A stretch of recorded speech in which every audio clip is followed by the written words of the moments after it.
आज हमारे साथ बहुत ही खास मेहमान है। हमारे साथ है रोहित रॉय, शिवानी राय और प्रसाद कदम। आप तीनों का बहुत बहुत स्वागत है इंडिया टीवी में। Thank you very thank much you Jyoti. Jyoti, thank you. तो प्रसाद जी, मेरा पहला सवाल आपसे है कि जो आपका प्रोमो आया था इस शॉर्ट फिल्म का, उसमें एक लाइन थी कि जान देने की तड़प बार बार उठती है, जंग भी करते हैं हम मोहब्बत की तरह। तो जब हम वॉर फिल्म बनाते हैं तो हमारे देश के जो सिपाही है वो हमारे लिए लड़ते हैं, ठीक है, लेकिन एक फिल्म में हिंसा को हम प्रमोट नहीं कर सकते, वॉर को हम शुगर कोट नहीं कर सकते हैं। तो किस तरह से, किन बातों का आपने ध्यान रखा है इस फिल्म को बनाते वक्त? जी, आपने बिल्कुल सही कहा कि हिंसा को प्रमोट नहीं करना चाहिए और इसीलिए हमारी ये फिल्म है। हम इस फिल्म के जरिए बिल्कुल भी हिंसा को प्रमोट नहीं कर रहे हैं और बिना कुछ ज़्यादा फिल्म के बारे में कहे हुए मैं यही कहना चाहूँगा कि फिल्म देखिए और फिर डिसाइड कीजिए कि हमारा अप्रोच वॉर की तरफ या हिंसा की तरफ क्या होना चाहिए। जी जी जी जी जी। और रोहित, आप जो है इस फिल्म में, अगर मैं गलत नहीं हूँ तो एक पाकिस्तानी आर्मी अफसर का रोल प्ले कर रहे हैं। तो क्या आपका रोल जो है ये ग्रे शेड है या फिर नेगेटिव है, या फिर कुछ नया अप्रोच आपकी तरफ से हमें देखने को मिलेगा इस फिल्म में? मैं ये नहीं बताऊंगा कि मेरा रोल इसमें नेगेटिव है या ग्रे है या पॉजिटिव है, क्योंकि ये कहानी उसी के बारे में।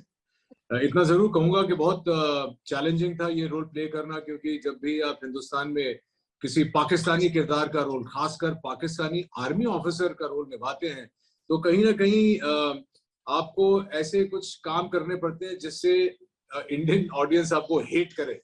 जी। लेकिन ये कहानी वैसी है नहीं। ये कहानी में दो शेड्स हैं इस किरदार के, और एक शेड है from hate, how I can move towards the fact that the audience falls in love with that character. और यही एक शॉर्ट फिल्म में करना काफी चैलेंजिंग रहता है। एक फीचर फिल्म में आपके पास 2 घंटे होते हैं। लेकिन इतना ही कहूंगा कि जिस खूबसूरती से प्रसाद और कपिल साहब ने ये स्क्रिप्ट लिखी थी, जिस तरह से कंसीव की थी, इसका सोल जो है वो एक सोल ही पोएटिक है। तो मेरे लिए चैलेंज था लेकिन मुश्किल नहीं। और एक पाकिस्तानी आर्मी ऑफिसर का रोल पहली बार मैंने प्ले किया है, तो मेरे लिए एक ऑनर भी था, क्योंकि कहीं की भी आर्मी हो, आर्मी वाला तो आर्मी वाला ही होता है और उन्हें सल्यूट करना चाहिए। वो भी वही कर रहे हैं जो हम अपने देश के लिए करते हैं।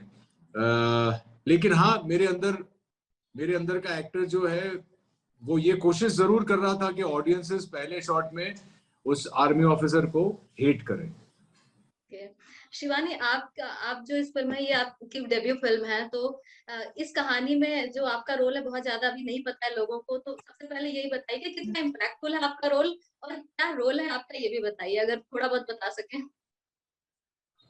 या ज्योति, आपने करेक्ट वर्ड यूज किया था, इम्पैक्टफुल। इम्पैक्टफुल है, छोटा सा है और इम्पोर्टेंट भी है ऑब्वियसली, बट इससे ज्यादा ऑब्वियसली मैं नहीं बता पाऊंगी जी। आपको अपने कैरेक्टर के बारे में। अच्छा, ज्योति, तो मैं आपको बता देता हूँ कि ये क्यों नहीं बता पाएंगी। ये इसलिए नहीं बता पाएंगे क्योंकि बहुत ही इम्पोर्टेंट पॉइंट है पिक्चर का जो निचोड़ है वो इनके किरदार से होता है, और इसीलिए ये खुद बता नहीं पा रही। शिवानी, ये ज्योति, बाद में मुझे डांट पड़ सकती है डायरेक्टर से, तो मैं उस रिस्क नहीं लेना चाहती हूँ। नहीं, हमारा डायरेक्टर किसी को नहीं डांटता है। No Shivani, it's okay. Shivani 5 minutes, Shivani it is okay. Alright. अच्छा ठीक है, आप कहानी की बात नहीं करते हैं। ये बताइए कि रोहित रॉय थे, विवेक ओबेरॉय थे, कैसा रहा उनके साथ काम करने का एक्सपीरियंस, और क्या कुछ सीखा आपने उनसे? मैं बहुत डरी हुई थी ज्योति, बिकॉज मैंने इससे पहले मतलब मैंने सोचा भी नहीं था। हम लोग इनको बचपन से देखते हुए आ रहे हैं और छोटा छोटा क्रश था हमारा इनके ऊपर। तो मुझे नहीं पता था मैं कभी भी काम कर पाऊंगी इनके साथ। तो और सीन्स बहुत ज्यादा, सीन्स में जो इन्वॉल्वमेंट था इमोशनली एंड अदरवाइज बहुत ज्यादा था। तो लेकिन अगर रोहित मुझे उस कंफर्ट जोन में नहीं लेके आते, हमने बहुत प्रैक्टिस करी रोहित के साथ। Rohit made me practice at least 10 times. तो मुझे इतना अच्छा लगा, और मुझे लग रहा है कि बिना प्रैक्टिस के शायद मैं वो डिलीवर नहीं कर पाती। Vivek equally, he was very sweet, क्योंकि मुझे लग रहा था विवेक को फेस करके कि पता नहीं क्या होगा क्या नहीं होगा। और विवेक मेड श्योर कि जो मेरा उनके साथ कंफर्ट लेवल है, क्योंकि हमारे कुछ सीन्स हैं फिल्म में इस तरीके के कि मुझे जरूरत थी उस कंफर्ट की, which he provided me and we could do it very well. So it is because of both of them. I mean, I would say thanks to Rohit and Vivek. जी। प्रसाद जी, जो रोहित जी हैं, ये बहुत ही अच्छे अभिनेता होने के साथ-साथ डायरेक्टर भी बहुत अच्छे हैं। तो जब ये फ़िल्म में होते थे तो आपके साथ तो क्या ये सिर्फ़ अभिनेता के तौर पे होते थे या फिर उनका डायरेक्टर का इंटरेस्ट जाग उठता था और आपको हँसी बहुत कुछ कह रही है। प्रसाद जी, आप क्या बोलेंगे? मुझे एक इंसिडेंट याद है जब मैंने रोहित जी को ये कहा था कि आप इस स्क्रिप्ट को एज अ एक्टर के साथ साथ एज अ फिल्म मेकर भी देख रहे हैं, जब हम एक सीन पे डिस्कस कर रहे थे। और रोहित जी सिर्फ एक फिल्म मेकर नहीं है, एक बेहतरीन फिल्म मेकर है। He is a very thank you. Intelligent person. तो उनके साथ किसी भी चीज पे जब आप बात करते हो तो you have to be sure कि आप सही बात कर रहे हो और आप लॉजिकल बात कर रहे हो। इनके साथ आप इलॉजिकल कुछ भी डिस्कस कर ही नहीं सकते, ये आप ध्यान दे लेंगे। I agree. Yes. Thank you तो गाइस। वो प्रेशर था मेरे ऊपर कि मैं सिर्फ एक एक्टर के साथ नहीं, एक काफी उम्दा फिल्म मेकर के पास ये स्क्रिप्ट लेके जा रहा हूँ और उनसे कुछ चीजें करवाने की कोशिश कर रहा हूँ। तो काफी और अच्छी बात ये थी कि हम अपना होमवर्क करके गए थे। हम पेपर पे काफी स्ट्रांग थे जब स्क्रिप्ट प्रेजेंट की गई। जब इनको बताया गया कि हम क्या सीन शूट करने वाले हैं और क्यों करने वाले हैं, किस तरीके से करने वाले हैं और क्यों करने वाले हैं, हम काफी स्ट्रांग थे। हम बैकग्राउंड हमारा काफी स्ट्रांग था और इसलिए काफी इजी हो गया। And I am sure Rohit भी काफी इम्प्रेस्ड है उस चीज से एंड कन्विंस्ड थे कि हम लोग एक सही दिशा में जा रहे हैं। और इसलिए ये फिल्म इतनी खूबसूरत बन के आई है, जब आप देखोगे तो आपको बिल्कुल पता चलेगा। अच्छा, आपको एक और क्रेडिट जाता है कि आप पूरे 15 सालों बाद विवेक ओबरॉय और रोहित को साथ में लेकर आए हैं, तो वो कैसे किया आपने और कैसा रहा फिर एक्सपीरियंस आपका उनके साथ? ये रोहित जो है, पहले रोहित जी के पास स्क्रिप्ट गई थी और जैसे ही इन्होंने स्क्रिप्ट पढ़ी, स्क्रिप्ट पढ़ने के बाद तुरंत इन्होंने हाँ कह दिया कि काफी खूबसूरत स्क्रिप्ट है, काफी खूबसूरत किरदार है। और विवेक जी के पास स्क्रिप्ट गई थी तब शायद उन्होंने स्क्रिप्ट पढ़ी नहीं थी और उनके जो मैनेजर थे उन्होंने कहा था कि शायद विवेक जी शॉर्ट फिल्म नहीं करेंगे। तो हम काफी डिसअपॉइंटेड थे। मैंने काफी इमोशनल सा लंबा चौड़ा मैसेज किया विवेक जी को कि प्लीज एक बार एटलीस्ट आप स्क्रिप्ट पढ़ लो। स्क्रिप्ट पढ़ने के बाद अगर आपको गूज़बम्प्स ना आए और आप मना करते हो तो मैं बात समझ जाऊंगा, बिना स्क्रिप्ट पढ़े ना मत करो। और शायद उन्होंने वो मैसेज पढ़ा और उन्होंने सोचा कि भाई ये बंदा कौन है जो इतना कन्विंस करने की कोशिश कर रहा है। तो उन्होंने मेरी पहली दो फिल्में देखी जो चूहा बिल्ली अदा शर्मा और अनुप्रिया गोयनका के साथ थी, और उसके बाद मैंने हैप्पी बर्थडे की थी अनुपम खेर और आना कुमरा के साथ। तो उन्होंने वो दो फिल्में देखी, उनको काफी पसंद आई, फिर उन्होंने स्क्रिप्ट पढ़ी, उनको काफी पसंद आई and he immediately called me back कि भाई प्रसाद मैं ये फिल्म कर रहा हूँ करके। तो वो हमारे लिए बहुत रिलीविंग फैक्टर था to get Rohit and Vivek both together for this film. Rohit, आपकी कितनी पुरानी यादें ताजा हुई जब आप विवेक के साथ काम कर रहे थे 15 सालों बाद? बहुत सारी यादें ताजा हुई जब प्रसाद ने मुझे बताया कि विवेक फिल्म कर रहे हैं, तभी से ताजा होना शुरू हो गई थी। और मैं विवेक के बारे में इतना जरूर कहूंगा कि जिस किस्म के एक्टर हैं, बहुत एफर्टलेस हैं। आपको कभी भी, जैसे शिवानी ने बताया कि मैं 15 बार इनके साथ रिहर्सल कर रहा था एक ही सीन को लेके बार बार। विवेक काफी एफर्टलेस हैं, वो जो भी तैयारी करते हैं वो नजर नहीं आती। मैं बहुत पहले मैं ऐसा था, जब मैं बिल्कुल रिहर्स नहीं करता था, सीधा सेट पे जाके डिलीवर करता था, लेकिन मुझे ये लगा कि अब एक प्रोसेस में चेंज आना चाहिए।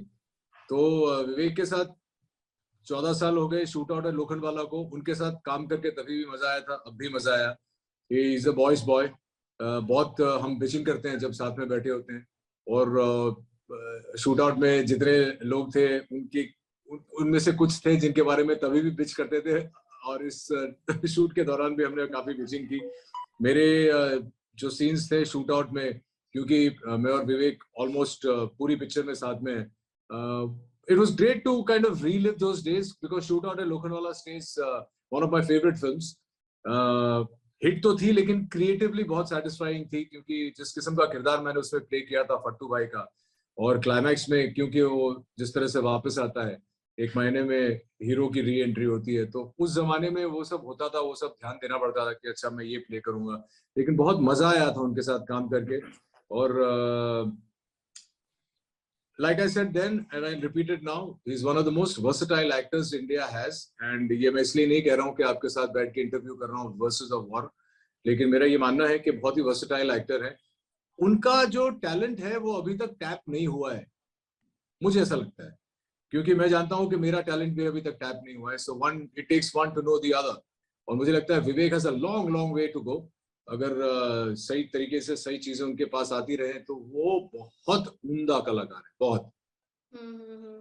अभी ओटीटी का जमाना है और बहुत ओटीटी की वजह से बहुत सारी अच्छी सीरीज आ रही हैं और बहुत सारे ऐसे टैलेंट को मौका मिल रहा है जो उन्हें पहले फिल्मों में नहीं मिल पाता था। आप भी कुछ ओटीटी में कुछ और अच्छा कुछ बड़ा करने वाले हैं, या कुछ आपका कुछ आप डायरेक्ट करने वाले हैं कुछ अच्छा, क्योंकि फैन बेसब्री से इंतजार करते हैं आपका। मैं 2022 में 2 चीजें डेफिनेटली कर रहा हूँ। एक तो प्रसाद की अगली पिक्चर कर रहा हूँ, इसका तो मैं सब जगह अनाउंस कर दिया है, तो ये बेचारा भाग सकता नहीं मुझसे। तो प्रसाद की अगली पिक्चर या ओटीटी शो या जो भी ये कर रहा है मैं कर रहा हूँ। और मैं दूसरी बात जो कहना चाहूंगा वो मैं अपनी पिक्चर कर रहा हूँ, मैं अपनी पिक्चर डायरेक्ट कर रहा हूँ। एक ओटीटी शो पे हम लोग काम कर रहे हैं जो जिसके अनाउंसमेंट मैं अभी कर नहीं सकता हूँ इस माध्यम से, लेकिन एक ओटीटी शो प्रोड्यूस कर रहा हूँ जो which will probably be first of its kind again in India. तो वो ये 2-3 चीजें हैं जो 2022 में ऑडियंसेस मुझे देख पाएंगी। जो फिल्म मैं डायरेक्ट करने जा रहा हूँ, ये एक ऐसी फिल्म है जो हिंदुस्तान में जिस तरह की फिल्में बनती हैं उससे बिल्कुल परे है, बिल्कुल हटके है। नीश नहीं है, बहुत ही बड़ी कमर्शियल फिल्म है, लेकिन जो कहानी, जो स्टोरी टेलिंग का नैरेटिव है, जिस तरह से नैरेटिव इस फिल्म का है, वो अभी तक इंडिया में हुआ नहीं है। तो एक चैलेंज है, लेकिन इतने सालों बाद अगर मैं कोई फिल्म अटेम्प्ट करने जा रहा हूँ और लोगों का ये मानना है कि ये बहुत अच्छे फिल्म मेकर हैं, तो मुझे ऐसा कुछ करना पड़ेगा जिससे वो फिल्म औरों से अलग हो।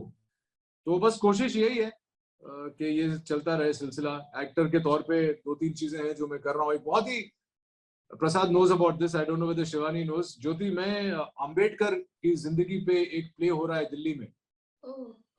जो अगर आपने देखे होंगे, अगर आप पता नहीं कहाँ की हैं, दिल्ली के हैं या कहाँ के हैं, लेकिन दिल्ली में अंबेडकर पे शो है जिसका नाम है बाबा साहेब द म्यूजिकल, और फुल ब्लोन एक्स्ट्रावेगेंजा है, और उसमें मैं बाबा साहेब अंबेडकर का रोल प्ले कर रहा हूँ। मुझे देख के कोई ये सोचेगा नहीं कि ये अंबेडकर कैसे प्ले कर सकते हैं, लेकिन जब आप स्टेज पे मुझे देखेंगे तो आपको लगेगा कि यार ये कमाल है। तो मैंने सोचा है कि अब जो भी कर, हाँ, मैं जो भी करूं थोड़ा सा ऐसा हो जिससे मुझे कोई चैलेंज रहे, as an actor, as a film maker, as anything, you know. तो आई एम वेरी ग्रेटफुल कि मुझे अब ऐसे मौके मिल रहे हैं जो पहले नहीं मिले। बिल्कुल। शिवानी, आप क्या कुछ और नया करने वाली हैं इस फिल्म के बाद? ज्योति जी, मुझे कुछ नहीं पता है, मेरा फ्यूचर टिका है इस फिल्म के जब ये फिल्म बाहर आएगी उस पे। बहुत ब्राइट है आपका फ्यूचर। मेरा स्ट्रगल अभी चल रहा है, बट देखते हैं आगे जो भी मेरे को नेक्स्ट अपॉर्चुनिटी मिलती है, बेस्ड अपॉन की इस फिल्म का क्या रिस्पॉन्स रहता है, क्या पसंद करते हैं लोग, कितना करते हैं। बाकी दया है, हमारे डायरेक्टर साहब यहाँ बैठे हैं, दो रोहित है, प्रसाद है। नहीं, डायरेक्टर एक ही है, प्रसाद ही है, प्रसाद हम दोनों को कास्ट करेगा वापस। ओके। प्रसाद जी, जब हम कोई फीचर फिल्म बनाते हैं तो हमारे पास 2-2.5 घंटे का समय होता है, और खासकर अगर हम देखते हैं कि कोई वॉर फिल्म है तो वो करीब 3 घंटे की होती है, चाहे वो शेरशाह हो या पुरानी बॉर्डर ले लीजिए। लेकिन एक शॉर्ट फिल्म में ऐसे फिल्म को बनाना, उसे दिखाना और पूरे मैसेज के साथ उसको दर्शकों तक लाना, कितना चैलेंज रहा आपके लिए और कितना टफ रहा ये? काफी चैलेंजिंग रहा। तो पहली बात तो यह है कि इंडिया में शॉर्ट फिल्म्स को शॉर्ट फिल्म्स की तरह ही ट्रीट करते हैं, एज इन बजट नहीं मिल पाता है, वो सीरियसनेस नहीं होता है। अगर शॉर्ट फिल्म करनी है तो एक ही रूम में शूट करो, 2 कैरेक्टर को लो। अगर आपने टीजर देखा होगा वर्सेस ऑफ वॉर का, तो सभी लोगों ने कहा कि ये शॉर्ट फिल्म लगती ही नहीं है, it looks like a feature film. तो वो ग्रैंड्योर है। हम लकी थे कि हमारे जो प्रोड्यूसर थे उन्होंने वो लिबर्टी दी हमको कि हम उस स्केल पे पहुंच पाए। तो एक 30 मिनट में इतनी कॉम्प्लिकेटेड कहानी को बताना, इसका काफी हद तक श्रेय जाता है हमारे राइटर को, कपिल मिश्रा, जिन्होंने काफी खूबसूरती से इन दोनों किरदारों को लिखा है और एक कहानी को उस कंक्लूजन पे पहुंचा पाया है जहाँ पे ये पहुंचती है। तो सबसे पहले तो मैं कहना चाहूंगा कि स्क्रिप्ट काफी स्ट्रॉन्ग थी, इसकी काफी खूबसूरत थी, जिसकी वजह से हमें रोहित जी और विवेक जी मिल पाए, वरना शायद नहीं मिलता अगर स्क्रिप्ट स्ट्रॉन्ग ना होती तो। और दूसरी बात, मैं शुक्रगुजार हूँ हमारे प्रोड्यूसर्स का, FNP मीडिया और मिस्टर विकास गुडगुडिया, जिन्होंने हमें लिबर्टी दी कि हम इसको एक as a feature film treat कर पाए, ना कि as a short film treat कर पाए। तभी इसका जो लुक एंड फील है, you can see the grandeur. ये शायद पहली फिल्म है जिसमें वॉर सीन लगता है। ये शायद पहली शॉर्ट फिल्म है जिसको हम नेशनल टीवी पे एक रियलिटी शोज में जाके प्रमोट करने वाले हैं। 24 जैन को इसका जुहू PVR में प्रीमियर होने वाला है। सारे हमारे कुछ VIP गेस्ट वगैरह आएंगे, तो वो भी एक फीचर फिल्म की तरह ही इसका प्रीमियर होने वाला है। तो I am grateful to all this people, my cast, my crew, my writer, my producer, कि इन्होंने हमें ये मौका दिया। एक्चुअली प्रसाद के साथ मैं ये ऐड जरूर करना चाहूंगा कि जो प्रोड्यूसर्स हैं FNP मीडिया, विकास जी जो हैं, उनके साथ पहली ही बार जब मैंने बात की थी, क्योंकि वो बहुत कुछ कर रहे हैं, उनकी कंपनी बहुत सारी फिल्में बना रही है, और उन्होंने मुझसे पूछा कि आपको कैसा लग रहा है। ऐसे सर मुझे ऐसा लग रहा है कि मैं ऑस्कर जीत गया हूँ शूटिंग के बाद। मैंने उनको मैसेज किया था वापस आने के बाद, मैंने कहा कि मुझे ऐसा लग रहा है कि जो एक सेटिस्फैक्शन मुझे मिला है इस फिल्म में काम करके, ऐसा सेटिस्फैक्शन मुझे पहले नहीं मिला है।